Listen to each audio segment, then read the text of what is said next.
श्रीमान वेंकटनाथार्य कवितार्के केसरी वेदांत आचार्यवर्यो में सन्निधत्तां सदा हृदय रामानुजदयापात्रं ज्ञानवैराग्यभूषणं श्रीमद्वेंकटनाथार्यं वन्दे वेदान्तदेशिकं लक्ष्मीनाथसमारम्भां नाथयामनमध्यमाम् अस्मदाचार्यपर्यन्तां वन्दे गुरुपरम्परां यो नित्यमच्युतपदाम्बुजयुग्मरुक्मव्यामोगतसदितराणि मेने अस्मद्गुरोर्भगवतोस्य दयैकसिन्धोः ராமானுஜஸ்ய சரணௌ சரணம் பிரபத்யே.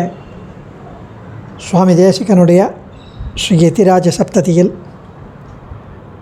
இன்றைய தினம் 70வது ஸ்லோகார்த்த அனுசந்தானம்.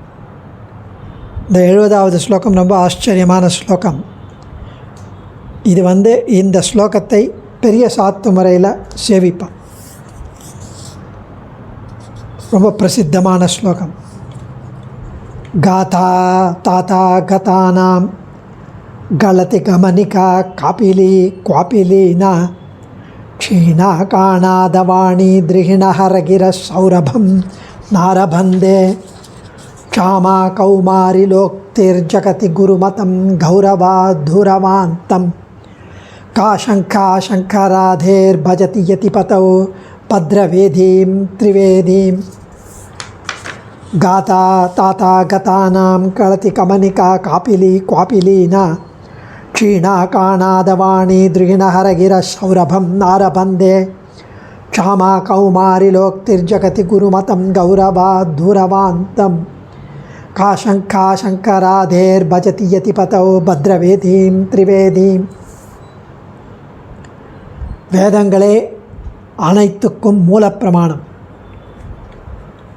அவற்றுக்கு பிற மதத்தினர் கூறிய விபரீத அர்த்தங்கள் அபார்த்தங்களையெல்லாம் ஸ்ரீ பாஷ்யகாரர் கண்டித்து ஒழித்தார். உண்மை பொருளை விளக்கி வேதத்தின் உண்மை பொருளை வேதாந்தத்தின் உண்மை பொருளை விளக்கி விசிஷ்டாத்வைத ஸ்ரீ வைஷ்ணவ ஸ்ரீ பரம வைதீக சித்தாந்தத்தை ஸ்தாபித்தார். ஒரு பேரரசன் தன்னை எதிர்த்து வந்த பகைவரையெல்லாம் வென்று தன் ராஜ்யத்தை நிலைநாட்டி கொண்டு சிம்மாசனத்தில் அமருவான் இல்லையா? அதே போல எம்பெருமானார் 3 வேதங்களையும் ஒன்று சேர்த்து ஒரு மங்களமான சிங்காசனமாக்கி வேதாந்தமாகிய அதன் முடியில் முடிசூடி எழுந்தருளியுள்ளார். இந்த நிலையில் பிற மதங்கள் எல்லாம் இருந்த இடம் தெரியாமல் ஒழிந்தன என்று அனுபவிக்கிறார் சுவாமி. எல்லா வஸ்துவையும் கணப்பொழுதுதான் இருக்கும் என்று கூறிக்கொண்டிருந்த ஒரு க்ஷணந்தான் இருக்கும் எல்லா வஸ்து, அதுக்கப்புறம் அது மறைஞ்சு போயிடும் என்று கூறிக்கொண்டிருந்த பௌத்தர்களின் பேச்சு மெல்ல நழுவி ஓடிப்போயிற்று. பிரகிருதியையே உலகுக்கு காரணமாய் கூறி ஈஸ்வரனை மறுத்த சாங்கிய மதத்தின் வழி எங்கேயோ சென்று ஒளிந்து கொண்டது. ஈஸ்வரனை ஏற்றுக்கொண்டும் பரம அணுக்களே காரணம் என்ற கணாதருடைய வாதம் உருத்தெரியாமல் அழிந்து விட்டது. ஈஸ்வரனை ஏற்று அவனுடைய குணங்கள் இயற்கையானவை இல்லை என்று கூறி கைவல்யத்தை, அதாவது ஜீவாத்ம சாட்சா்காரத்தையே மோட்சமாக கொண்டு பிரம்மன் கண்ட மதம் நேரே பேசி பெருமை பெற முடியாமல் ஓய்ந்து போயிற்று. தத்துவங்களை நேரிய முறையில் ஏற்றுக்கொள்வது போல் பாவனை செய்து வேதங்களுக்கு முரண்பட்ட கருத்துக்களையே கொண்டு பிறரை மயக்குவதற்கென்றே சிவன் கண்ட பாசுபத மதம் பெருமை ஒழிந்து தொலைந்தது. மீமாம்சகரான குமாரில பட்டரின் மதம் கர்மங்களுக்கு பலன் தரும் பெருமையை பகவானுக்கு இல்லையாக்கி அபூர்வம் என்ற ஒன்றை கற்பித்து பலனை தரும் பெருமையை அதற்கு காட்டி பேசி பேசி மெலிந்து போயிற்று. அவ்வாறே அபூர்வம் என்பதை கற்பித்து அதுவே வேத வாக்கியங்களில் உள்ள விதி என்னும் உலகில் எல்லா சொற்களுக்கும் லட்சணை என்று சொல்லிக்கொண்டு ஈஸ்வரனை மறைத்து திரித்த பிரபாகர மதமும் நெடுந்தூரத்தில் ஓடிவிட்டது. இப்படி இந்த மதங்களையெல்லாம் படும் பாட்டில் சங்கரர், அவருக்கு துணையான பாஸ்கரர், யாதவ பிரகாஷர் இவர்களை கண்டித்ததை பற்றி பேசவும் வேண்டுமா? அவர்களின் மதம் பிரமாணத்தை தழுவியது இல்லை என்பதை மத்தியஸ்தர்களுக்கு காட்ட வேண்டியது ஒன்றுதான் செய்ய வேண்டும். பிரம்மம் ஒன்றே சத்தியம், மற்றவையெல்லாம் பொய் என்று பிரம்மத்துக்கு குணங்கள் இல்லை என்றும் இவ்வாறெல்லாம் ஆகாய பந்தல் போட்டனர் சங்கரர். பிற மதங்களை கண்டித்து ஒழித்ததனாலேயே இவர்கள் மதமும் பெரும்பாலும் கண்டிக்கப்பட்டதாம். எனவே இந்த மதத்தினர் ஸ்ரீ ராமானுஜ சித்தாந்தத்திற்கு முன் நிற்க முடியாது, ஓடுவதில் சந்தேகமில்லை. இவ்வாறு சகல மதங்களும் அஞ்சி ஓடுமாறு நம் சித்தாந்தத்தை ஸ்தாபித்து வெற்றி கண்டு ஸ்ரீ பாஷ்யகாரர் வேதாந்தம் எனும் சிம்மாசனத்தில் ஏறி எழுந்தருளியுள்ளார். இங்கு திரிவேதி என்ற சொல் 3 வேதங்களின் தொகுதியை கூறும்போது அதிலேயே அடங்கிய பேதம் ஸ்ருதி, அபேத ஸ்ருதி, கடக ஸ்ருதி என்ற 3 ஸ்ருதிகளும் தாத்பரிய வழியாய் கூறப்பட்டன என்றும் முந்தையோர் கூறுவர்.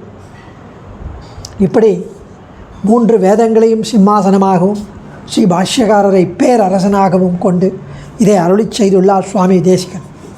ஒரு பேரரசன் தன்னை எதிர்த்து வந்த பகைப்பூண்டை அழித்து வெற்றி கொண்டு தனது நாட்டை உறுதிப்படுத்தி கொண்டு சிம்மாசனத்தில் அமர்வது போல் எதிராஜ பேரரசரும் பௌத்தன், சாங்கியன், கணாதன், நான்முகன், சிவன், குமாரில பட்டர், பிரபாகரன் முதலிய மதங்களை எல்லாம் மூல பிரமாணங்களையும் லோக நியாயத்தையும் துணைகளாக கொண்டு எவரும் வாய் திறக்க வழியில்லாமல் நேரிய முறையில் மாய்த்தொழித்தார். ஸ்ரீமன் நாராயணனை முதலாச்சாரியனாக கொண்டு தொடர்ந்து வருவதும் வேதம் அனைத்துக்கும் பிராமாண்யத்தை ஸ்தாபித்ததுமாகிய ஸ்ரீ வசிஷ்டாத்வைத சித்தாந்த மதம் தன்னுடைய மதம், அதை உறுதிப்படுத்தினார். பிரபல மதமாகிய இந்த மதங்களை கண்டித்ததினாலே நீயும் பொய் நானும் பொய் என்று கூறும் பொய் மதமாகிய சங்கர மதமும் இருக்குமிடம் தெரியாதது ஓடி ஒளிந்தது என்று அதை பற்றி கூறவும் வேண்டுமா? இப்படி அனைத்து பிரதிவாதிகளையும் மாய்த்த பேரரசர் யதிராஜர் 3 வேதங்களை சிம்மாசனமாக கொண்டு பொலிவுடன் விளங்குகிறார் என்று தெரிவிக்கிறார் யதிராஜர். பிற மதங்களை சாடும்போது பேதஸ்ருதி, அபேதஸ்ருதி, கடகஸ்ருதி என்று 3 வகைப்பட்ட வேத வாக்கியங்களை பிரமாணமாக கொண்டார் யதிராஜர். அதனால் திரிவேதி என்பதை இந்த சொல் 3 வேத வாக்கியங்களை குறிக்கும் என்று ஒரு சிலர் சொல்வார். இந்த 3 பேத அபேத கடகஸ்ருதியை குறிக்கும் என்று சிலர் சொல்வார். இப்படி 3 வேதங்களுக்குள் இந்த 3 வாக்கியங்கள் அடங்கியனவையால் பெரும் பகுதியாகிய 3 வேதங்களை சொன்னதனாலே இவைகளும் சொல்லி ஆயிற்று என்று சொல்வர் சிலர். இம்மதங்கள் யாவும் ஸ்ரீபாஷ்யத்தில் சமுதாயாதிகரணம் முதலிய பல அதிகரணங்களில் மிக அழகாக நேரிய முறையில் கண்டிக்கப்படுகின்றது. இப்படி ஆச்சரியமான ஸ்லோகம் பதவுரையை அனுபவித்து பிறகு அஸ்மத் ஆச்சாரியனுடைய மிக விரிவான வியாக்கியானம் பாக்யம். காதா தாத்தா கதானாம் கலதி கமனிகா காபிலி குவாபிலீனா க்ஷீணா காணாதவாணி திரிகிணஹரகிர சௌரபம் நாரபந்தே க்ஷாமா கௌமாரி லோக்திர்ஜகதி குருமதம் கௌரவாத் தூரவாந்தம் கா சங்கா சங்கராதேர்பஜதி யதிபதௌ பத்ரவேதீம் திரிவேதீம் யதிபதௌ.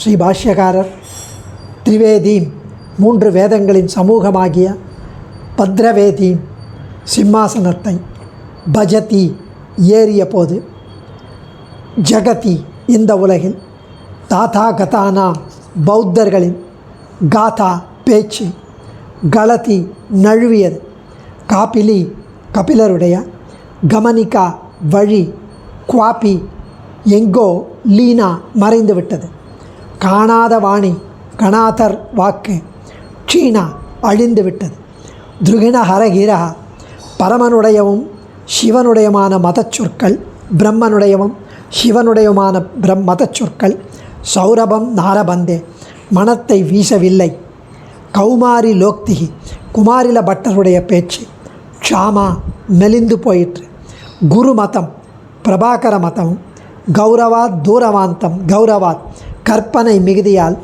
தூரவாந்தம் தூரத்தில் விலக்கப்பட்டது, சங்கராதேர் காசங்கா சங்கராதேர் சங்கரர் முதலிய மதங்களை அழிதலை பற்றி, காசங்கா என்ன சங்கை, என்ன ஐயம், என்ன சந்தேகம், அவையும் தான் ஓடிச்சுன்னு அர்த்தம் என்று மறைமுகமாக தெரிவிக்கிறார் சுவாமி. இப்படி ஆச்சரியமான ஸ்லோகம். இந்த ஸ்லோகத்துக்கு வித்வான் ஸ்ரீனிவாசாச்சார்னு ஒருத்தர், அவரும் வேதாந்த தேசிக ஸ்தோத்திரத்துக்கு தெளிவுரைகள் எழுதியிருக்கிறார். அவருடைய அனுபவமும் அடியேன் வாசிச்சிடுறேன். த காதா தாத்தா கதானாம், இதில் அவருடைய அனுபவம், அவருடைய இன்டர்பிரிட்டேஷன். இதில் யதிராஜர் 3 வேதங்கள் என்கிற திரேதாக்னி வேதையை ஏற்றுக்கொண்ட போது உலகத்தில் பௌத்தர்களுடைய சொற்கள் எல்லாம் சிதைந்து போயின. கபிலருடைய சித்தாந்தம் மறைந்து போயிற்று. கணாதருடைய வைசேஷிக மதம் மெலிந்து போயிற்று. பிரம்மன் சிவன் இவர்களுடைய பேச்சுக்கள் எடுபடுவதே இல்லை. குமாரில பட்டருடைய சித்தாந்தம் நொந்து போயிற்று. குரு மதம், பிரபாகருடைய மதம் குருத்துவம் என்ற தோஷத்தினால் பலரால் வெறுக்கப்பட்டது. சங்கரர் முதலியவர்களை பற்றி என்ன கவலை? இப்படி அனுபவித்தவர். இதில் பத்ரவேதியும் திரிவேதியும் என்று தெரிவித்தது. பத்ரவேதி என்ற சொல்லுக்கு மீதி ஸ்ரீ ராமதேசிகாச்சார் மற்றும் வீராபுரம் சுவாமி ஷடகோபாச்சார் சுவாமி, அஸ்மதாச்சாரியன் இவாளாரும் சிம்மாசனம் என்று தெரிவித்தார்.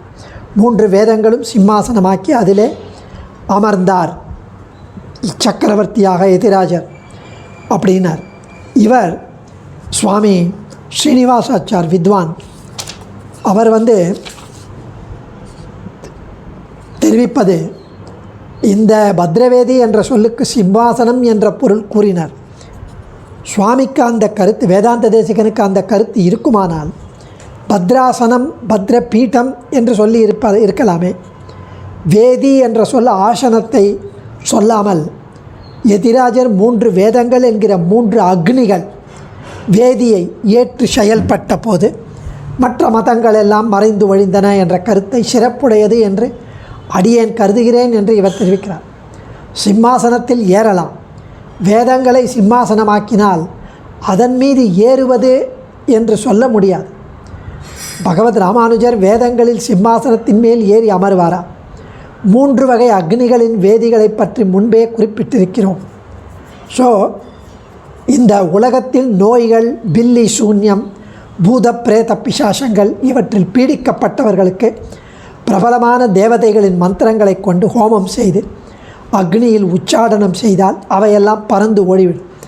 அதுபோல உடையவர் 3 வேதங்களையே 3 அக்னியாக்கி வாதம் செய்யும் பொழுது பிற மதங்களையெல்லாம் பறந்து ஓடின என்ற கருத்தை கூறுவதற்காக பத்ரவேதியும் திரிவேதியும் என்று கருத்தை பண்டிதர்கள் நன்கு பரிசீலிக்க அடியேன் பிரார்த்திக்கிறேன் என்று அவர் தெரிவித்ததையும் இங்கு அடியேன் விஞ்ஞாபிக்கிறேன். இப்போ அஸ்மதாச்சாரியனுடைய வியாக்கியானம், யதிராஜருடைய பட்டாபிஷேகம் இந்த ஸ்லோகம் என்று சுவாமி தெரிவிக்கிறார். ஒரு மாமன்னரான சக்கரவர்த்தி தனது போரிடும் ஆற்றலாலும் பேச்சாற்றலாலும் சாமதான பேத தண்டம் என்ற 4 வகையான உபாயங்களை வழிகளை கையாண்டு பிற அரசர்களால் ஆக்கிரமிக்கப்பட்ட பிரதேசங்களையெல்லாம் கைப்பற்றி உள்நாட்டில் குழப்பங்களை தோற்றுவித்து மக்களின் சொத்துக்களை சூறையாடி அனுபவித்து வரும் குண்டர்களாகிய தீயோர்களை கைது செய்து ஜெயிலில் அடைத்து அவர்களை சிம்மாசனத்தில் தான் சக்கரவர்த்தியாக அமர்ந்து செங்கோல் செலுத்தி நல்லோர்களுக்கு பல நன்மைகளை செய்து மகிழ்வுடன் ஆட்சி செய்வது போல யதி சக்கரவர்த்தியான பகவத் ராமானுஜரும் வேத பாக்கியர்களான சார்வாகர் போன்ற மதங்களை கண்டித்து வேதங்களை ஒப்புக்கொண்டு உள்பூசல்களை எழுப்பி ஒவ்வாத பொருள்களை கூறும் சங்கரர் போன்ற மதங்களையும் அடக்கி வெற்றி கொடியை கையில் ஏந்தியவாறு வேதங்களால் அமைந்த மங்களமயமான சாம்ராஜ்ய சிம்மாசனத்தில் பரதன் பாதுகைகளை அமர்த்தி பட்டாபிஷேகம் செய்தது போல அமரர்கள் அதிபதியாகிய அகிலகேய பிரத்யநீகனாய் அனந்த கல்யாண குணங்களோடு உபய விபூதிகளோடும் திருமகளோடும் விளங்குகிற முடிசூடா மன்னனான ஸ்ரீமன் நாராயணனை அந்த வேத சிம்மாசனத்தில் அமர்த்தி அஸ்மதாச்சாரியன் அப்படி இங்கு அனுபவிக்கிறார். பகவத் ராமானுஜர் 3 வேதங்களாகிய வேத சிம்மாசனத்தில் இங்கு உபய விபூதிகளோடும் திருமகளோடும் விளங்கிய முடிசூடா மன்னனான ஸ்ரீமன் நாராயணன் அகிலேய பிரத்யநீகனாய் அமரர்கள் அதிபதியாய் அனந்த கல்யாண குணங்களோடு இருப்பவனை அமர்த்தி அபியசிஞ்சன் நரவியாக்ரம் நாராயணமனாமயம் குணைஸ்ரீயா விபூத்தியாச்ச பூஷிதம் எதிரான்முதா என்று கொண்டாடும்படி அபியசிஞ்சன் நரவியாக்ரம் என்ற ஸ்லோகத்தின்படி ராம பாதுகைகளின் அபராவதாரமான யதிராஜர் பட்டாபிஷேகத்தை செய்து முடிசூட்டி உயிர்ந்தேன் என்று கண்டு சேவித்து மகிழ்கிறார் வேதாந்த தேசிகன். அங்கே ஸ்ரீ ராமபாதுகையை பட்டாபிஷேகம் பரதன் செய்தது போல இங்கு ஸ்ரீமன் நாராயணனை அமர்த்தி அபியசிச்சன் நரவியாகிரம் நாராயணம் அனாமயம் என்று கொண்டாடும்படி ராம பாதுகைகளின் அபராவதாரம் யதிராஜர். அந்த யதிராஜரின் பட்டாபிஷேகத்தை செய்து முடிசூட்டி உயிர்ந்தேன் என்று வேதாந்த தேசிகன் மகிழ்கிறார். இவ்வாறாக யதி சக்கரவர்த்தி செய்த பிறர் செய்தற்கு அரிய விரோதி நிரசனம், பரமத நிரசனம், பரமதங்களை நிரசித்து விசிஷ்டாத்வைத சித்தாந்த ஸ்தாபன ரூபமான சத் சம்பிரதாய அபிவிருத்தியை செய்து 69 ஸ்லோகங்களால் அதை பக்தியுடன் அகம் கரைந்து பாடியதை நினைத்து நினைத்து பூரித்து மகிழ்கிறார் வேதாந்த தேசிகன். 70வது ஸ்லோகத்தில் பகவத் ராமானுஜ திவ்ய பாதுகா சேவகரான நிகமாந்த மகாதேசிகன் இங்கு அனுபவிக்கிறார். பஜதி யதிபதௌ பத்ரவேதி திரிவேதி, பஜதி யதிபதௌ பத்ரவேதி திரிவேதி. பிரமாதாவான உடையவர், பிரமாணங்களை வைத்து நிரூபிக்கும் உடையவர், எவராலும் தகர்க்க முடியாத அனாதியான பிரமாணங்களாகிய 3 வேதாந்தங்களாகிய அல்லது வேத அபேத கடக ஸ்ருதிகளாகிய சாம்ராஜ்யத்தின் சிம்மாசனத்தில் கல்யாண குணங்களோடு உபய விபூதிநாதனாய் ஸ்ரீயப்பதியான நாராயணன் சுடர்விட்டு பிரகாசிப்பதை பரபிரம்மத்தையும் சேவித்து அனுசந்தித்து கொண்டிருக்கும்போது, அதாவது உடையவர் எவராலும் தகர்க்க முடியாத 3 வேதாந்தங்களாகிய அல்லது வேத அபேத கடகஸ்ருதிகளாகிய சாம்ராஜ்யத்தின் சிம்மாசனத்தில் கல்யாண குணங்களோடு உபய விபூதிநாதனாய் நாராயணன் சுடர்விட்டு பிரகாசிப்பதைக் கண்டு பரபிரம்மத்தையும் சேவித்து அனுசந்தித்து கொண்டிருக்கும்போது பிற மதங்கள் எவ்வாறு அவரை அணுக முடியும் என்று ஆச்சரியமாக இங்கே சேர்க்கிறார். அதர்வண வேதத்தை இங்கு தனித்து சொல்லாமைக்கு காரணம் அது யஜுர்வேதத்தில் அடங்கியது என்று பெரியோர் கருத்து. இனி பிற மதங்களை ஒவ்வொன்றாக பார்ப்போம். காதா தாதா கதானாம் கலதி, புத்தரின் சிஷ்யர்கள் 4. இதில் காதா தாதா கதானாம் கலதி, அதனால் காதா பேச்சு, தாதா கதானாம் பௌத்தர்களின் பேச்சு, கலதி நழுவியது. புத்தர்களின் சிஷ்யர்கள் 4 பேர். அதில் வைபாஷிகன், சௌராந்திகன், யோகாச்சாரன், மாத்தியமிகன் என்று 4 பேர். வைபாஷிகன், சௌராந்திகன், யோகாச்சாரன், மாத்தியமிகன். முதல் 3 பேரும் பொருள்கள் அனைத்தும் க்ஷணிகம் என்பர், எல்லாம் ஒரு க்ஷணத்தில் அழியும் என்பர். குடம், ஆடை முதலிய எல்லா பொருள்களும் அழியும் வரை இருப்பதாக நாம் கூறுகிறோம். ஆனால் பௌத்தர்கள் என்ன சொல்கிறா, நொடிக்கு நொடி வினாடிக்கு வினாடி பொருள் அழிந்து வேறுபடுகிறது என்கின்றனர். இதே மாதிரி ஜீவாத்மாக்களும் க்ஷணத்துக்கு க்ஷணம் அழிந்து மாறுகின்றார்கள் என்கிறார்கள். பொருள் உண்டாவதற்கு காரணம் பரம அணு, மைன்யூட்டஸ்ட் அணு. ஒரு அணு பல அணுக்களோடு சேர்ந்து உலகம் உண்டாகிறது என்கிறார்கள் அவர்கள். எல்லா பொருளும் க்ஷணிகம், ஒரு க்ஷணம்தான் என்றால் ஒன்றோடொன்று சேர்வதற்கே வாய்ப்பில்லையே. குயவன் பானையை செய்கிறான், அவனும் ஒரு நொடியில் அழிந்து விடுகிறான்.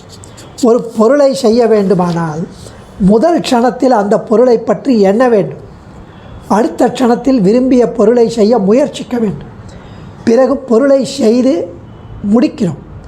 ஆக ஒரு பொருளை செய்ய பல க்ஷணங்கள் வேண்டும். எவன் பொருளை செய்ய எண்ணினானோ, எந்த பொருளை கொண்டு செய்ய எண்ணினானோ, ரெண்டுமே அடுத்த க்ஷணத்தில் அழிந்து விட்டால் செய்பவனும் இருக்க மாட்டான், செய்ய தேவையான மண்ணும் இருக்காது, மூலப்பொருளும் இருக்காது, உலகம் தோன்ற வழியே இல்லையே என்று உடையவர் ஸ்ரீ பாஷ்யக்காரர் சமுதாயாதிகரணத்தில் ஸ்ரீ பாஷ்யத்தில் கண்டிக்கிறார். 2.2.3 சூத்திரத்தில். 4வன் மாத்தியமிகன். இவன் முன்பு பேசியவர்கள் வெளிப்பொருள்களை ஒப்புக்கொண்டு அவைகள் க்ஷணிகங்கள் என்றனர். இந்த பௌத்தனோ அதுவும் இல்லை, எல்லாம் சூன்யம் என்றார். நமது பேச்சு வழக்குகள் பல பொருள் இருப்பதை காட்டுகிறதே தவிர அவை எல்லாம் பிரம்மத்தினால் ஏற்படுவை. பிரமத்தினால் ஏற்படுகிறது. பல பொருள்கள் பேச்சில் காட்டப்பட்டாலும் பிரமம் என்று அவை அனைத்தும் மித்தியை, பொய் என்று மாத்தியமிகன் சொல்லுகிறான். அவனை நாம் கேட்கிறோம், எல்லாம் பொய் என்றையே, இப்படி கூறுவதற்கு ஏதாவது பிரமாணம் இருக்கா என்று கேட்டோம். பிரமாணம் உண்டு என்று சொன்னால் அந்த பிரமாணம் இருக்கும் பொழுது எல்லாம் பொய் என்று சொல்ல முடியாது. பிரமாணம் இருக்கே, அப்போ அது எப்படி நீ சொல்கிற பொய் என்ற வாதம் சரியாக வராது. பிரமாணம் இல்லைன்னா சர்வம் சூன்யம் என்று முன் கொள்கையை சாதிக்கவே முடியாது. பிரமாணமே இல்லையே. எனவே உன் சொல்லே முன்னுக்கு பின் முரணாகிறதே. ஸோ உடையவரை கண்ட பௌத்தர்கள் மெதுவாக நழுவி மறைந்து போனார்கள். இதே போல் உலகம் தோன்ற பரம அணுக்களே காரணம் என்று கூறும் ஜைனர்களும் மறைகிறார்கள். இவர்கள் பதார்த்தங்களில் ஒன்றுக்கொன்று முரண்பட்ட தர்மங்கள் இருப்பதாக கூறுகிறார்கள். அதாவது எல்லா பொருள்களிலும் சத்துவம் இருப்பது, அசத்தியம் இல்லாமை என்று 2 தர்மங்கள் இருக்கிறது என்கிறார்கள். ஒன்றுத்தில் சத்தியம் இருக்கின்ற, இன்னொன்றுத்தில் அசத்தியம் இல்லாமல் இருக்கின்ற. ஒரே இடத்தில் ஒன்றுக்கொன்று எதிரான தர்மங்கள் இருப்பது உலகத்தில் எங்குமே கிடையாது. அது ஜைனர்கள் வாதம். ஸோ எல்லாம் காலி. கமனிகா காப்பிலி குவாப்பிலினா, கமனிகா காப்பிலி குவாப்பிலினா. இது கமனிக்கான வழி, குவாப்பிலினா எங்கோ மறைந்து விட்டது. எது? காப்பிலி, கபிலருடைய சாங்கிய மதமும் உடையவரை கண்டதும் எங்கேயோ ஒளிந்து விட்டதாம். கபிலருடைய சாங்கிய மதம் ரசானுபபத்தி என்ற அதிகரணத்தில் 2.2.1 அதில் ஸ்ரீபாஷ்யத்தில் இம்மதம் விரிவாக கண்டிக்கப்படுகிறது. இவர்கள் ஈஸ்வரனை ஒப்புக்கொள்ளவே இல்லை. பிரகிருதி புருஷன் 2ஐயும் ஒப்புக்கொண்டு புருஷனின் முயற்சி செயல் எதுவுமே இல்லாமல் பிரகிருதியானது 24 வகையான தத்துவங்களாக மாறி உலகத்தை தோற்றுவிக்கிறது என்று கூறுகிறார்கள். பிரகிருதியை ஒப்புக்கொள்கிறார்கள், புருஷனை ஒப்புக்கொள்கிறார்கள். ஆனால் புருஷனின் முயற்சி செயல் எதுவுமே இல்லாமல் பிரகிருதியே 24 தத்துவங்களாக மாறி உலகத்தை தோற்றுவிக்கிறது என்கிறார்கள். புருஷன் உலகை படைப்பதில்லையா, அதற்காக செயல்படுவதும் இல்லையா. அவன் நிர்விகாரனாய் உதாசீனனாய் இருக்கிறான். எந்தவித உதவியையும் செய்யாவிட்டாலும் அவன் அருகில் இருப்பதையே காரணமாக கொண்டு அவன் கண்களுக்கு இலக்காகி போக்கியமாக திகழ்கிறது பிரகிருதி. அவன் எந்தவித உதவியும் செய்யாவிட்டாலும் அவன் அருகில் இருக்கிறான், அதுதான் காரணம். அவன் கண்களுக்கு இலக்காகி போக்கியமாக திகழ்கிறது பிரகிருதி. சம்சார பந்தமோ சம்சாரத்தினின்று மோட்சமோ பிரகிருதிக்கே ஒழிய புருஷனுக்கு கிடையாது. ஆக இங்கு பிரகிருதி ஜடம், அறிவில்லாதது.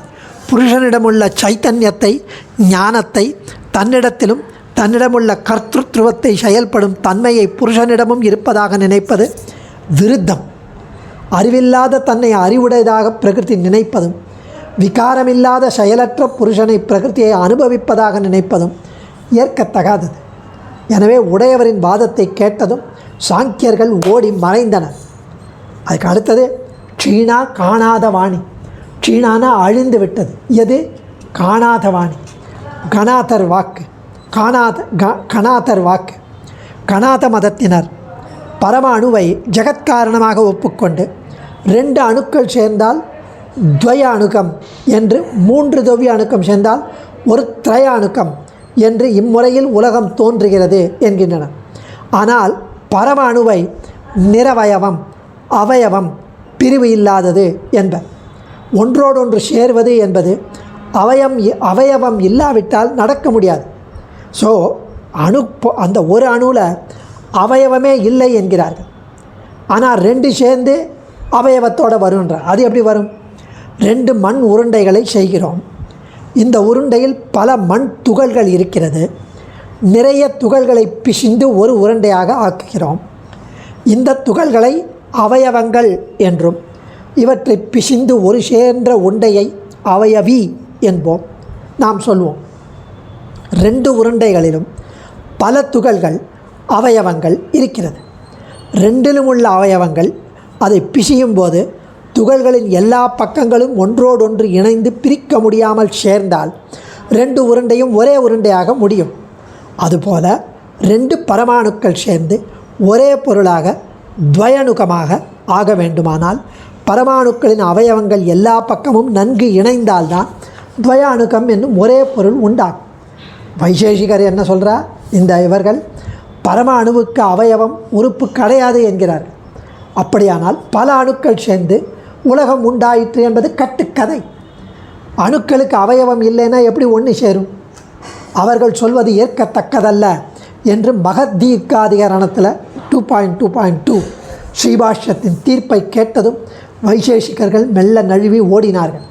துருகிண ஹரகிர சௌரபம் நாரபந்தே. துருகிணன் என்பவன் பிரம்மன். இவன் லக்ஷ்மி ஹயக்ரீவ பெருமானிடம் 4 வேதங்களையும் உபதேசமாக பெற்றான். நாரதர் போன்றவர்களுக்கு வேதங்களை கற்பித்தவன், உலகத்தை சிருஷ்டிப்பவன், ஈஸ்வரனையும் ஒப்புக்கொண்டிருக்கிறான். ஆனாலும் அவனுடைய யோக மதம் ஏற்பதற்கு இல்லை. வேதம் எம்பெருமானை நிமித்த காரணமாக கூறுகிறது. எல்லா பொருளும் ஈஸ்வரன் அந்தர்யாமியாய் கொண்டதாக கூறுகிறது வேதம். இதற்கு விரோதமாக ஈஸ்வரனை வெறும் நிமித்த காரணமாகவும் பிரகிருதியை அப்பிரமாத்மகமாகவும் கூறுவது யோக மதம். அதனால் அப்படி கூறுவதால் யோக மதம் ஏற்பதற்கு இல்லை. அதை அப்பிரமாத்மகமாக கூறுகிறது பிரகிருதியை. பிரகிருதி பிரகிருதி உள்ள அந்தராத்மாவாக பெருமாள் இல்லைங்கிறது. அதே மாதிரி ஹரன் சிவன், இவனுடைய மதம் பாசுபத மதம். சிவன் சர்வஜன். வேத விருத்தமாக பேசுவதால் அவன் சர்வஜனாக இருந்தாலும் ஏற்பதற்கில்லை. தார்க்கிகர் போன்று ஈஸ்வரனை அனுமானத்தால் சாதிக்கிறார்கள் இவர்கள்.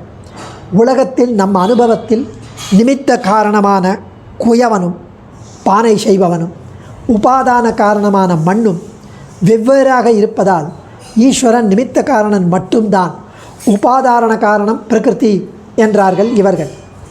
இதுவும் பகாசந்தம் ஆத்மானம் மத்வா தீரோ நச்சோஷயதி என்று இதயத் தாமரையில் பிரம்மத்தை தியானம் பண்ணுவதை விட்டுவிட்டு பெண்களின் சிறுநீர் கழிக்கும் இடத்தில் ஈஸ்வரனை தியானம் பண்ண வேண்டும் என்று வேத விருத்தமாக இருப்பதோடு கேட்பதற்கு அருவருப்பாக ஜுகுப்சையாக பாசுபதம் என்னும் சைவ மதம் ஏற்பதற்கு இல்லை என்று ஸ்ரீபாஷ்யத்தில் 2.2.7 பிரம்மசூத்திரத்திற்கு ஆச்சரியமாக பகவத் ராமானுஜர் விவரிக்கிறார்.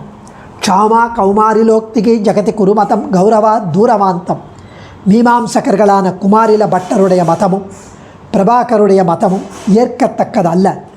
ஏனென்றால் அந்நாதகா வசுதானன ஆனந்தியாதி என்று இந்த உலகில் மேலுலகான ஸ்ரீவைகுண்டத்திலும் கிடைத்தற்கரிய பலன்களை எம்பெருமானே கொடுத்து அருள்கிறான் என்று உபனிஷத் கூறுகிறது.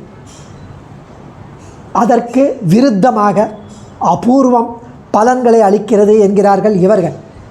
அபூர்வம்னு ஒன்று. நாம் செய்யும் யாகம் முதலியவை உடனே அழிந்து விடுவதால் பலனை கொடுக்க எதுவும் இல்லை. அதற்காக நாம் செய்த யாகத்திலிருந்து அபூர்வம் என்று ஒன்று தோன்றுகிறது. அந்த அபூர்வம் பலன் கொடுக்கும் வரை இருக்கும் என்று வேதம் சொல்லாத ஒன்றை இவர்கள் ஏற்றி பிரமாணமே இல்லாமல் கல்பித்து ஈஸ்வரனையே இவர்கள் ஒப்புக்கொள்வதில்லை. சங்கா சங்கராதேகே. கடைசியில் சாங்கிய மதம், பௌத்த மதம், சார்வாக மதம் இவற்றிலிருந்து சில கொள்கைகளை தான் ஏற்று அத்வைத மதத்தை ஸ்தாபித்தார் சங்கரர். அந்த 3ம் அப்பிரமாணம் என்று சொல்லி அதை கண்டித்த பிறகு அவற்றை தழுவிய சங்கர மதமும் தானாகவே தகர்ந்து அழிகிறது. எனவே அதை ஒரு மதமாகவே ஏற்பதற்கில்லை என்பதில் கொஞ்சமாவது சந்தேகம் உண்டோ என்கிறார் சுவாமி. சூரியன் ஒளி வெள்ளமாக பிரகாசிக்கிறான், வெளிச்சமாக பிரகாசிக்கிறான். அதோடு உலகில் உள்ள பொருள்களை எல்லாம் பிரகாசிக்கும்படி செய்கிறான். ராத்திரியில் படர்ந்திருந்த இருளை கொஞ்சம் கூட தலை காட்டாதபடி அழித்து விடுகிறான் சூரியன். இப்படிப்பட்ட சூரியன் மீது பட்ட பகலிலேயே இருள் படிந்து அவனையே மறைக்கிறது என்றால் யாராவது நம்புவார்களா? நம்பக்கூடிய விஷயமா? அதே போல் பிரம்மம் என்னும் பரமாத்மா ஞானஸ்வரூபி, சர்வஜன், சர்வசக்தன், சர்வேஸ்வரன். அவன் ஜீவாத்மாக்களின் அஞ்ஞானத்தை போக்குகிறவன். அவன் ஸ்வயம் பிரகாசன். அவன் மற்றொன்றை நாடாது தானே பிரகாசிப்பவன். அவன் இப்படிப்பட்ட பரஞ்சோதியான ஜோதிர்மயமான பரமாத்மாவை அவனோடு தங்கி அஞ்ஞானம் அவித்யா அவனையே மறைக்கிறது என்று கூறினால் அறிவில்லாத குழந்தை கூட நம்பாதே. மோட்சம் என்பது யாது என்றால் நான் என்ற அஞ்ஞான ஸ்வரூபம் போய் ஞான குணகனாய் திகழ்கிற ஜீவாத்மாக்களின் அழிவுதான் ஆனந்தமயமாயிருக்கும் மோட்சம் என்றால் சிறுவன் கூட கைக்குட்டி சிரிப்பான். பௌத்தம், சாங்கியம், வைசேஷிகம், நியாயம், ஹிரண்ய கர்ப்பன், பாசுபதம், பட்டர், பாட்ட மதம், பிரபாகர மீமாம்ச மதம் ஆகியவற்றை வாதில் வென்ற ராமானுஜனுக்கு எதிரில் சங்கரா அத்வைத்த மதம் நிற்குமா என்கிறார் வேதாந்த தேசிகன். அடியேன் தன்யோஸ்மி. கவிதார்க்கிக சிம்ஹாய கல்யாண குணசாலினே ஸ்ரீமதே வெங்கடேஷாய வேதாந்த குருவே நமः. ஆச்சாரியன் திருவடிகளே சரணம்.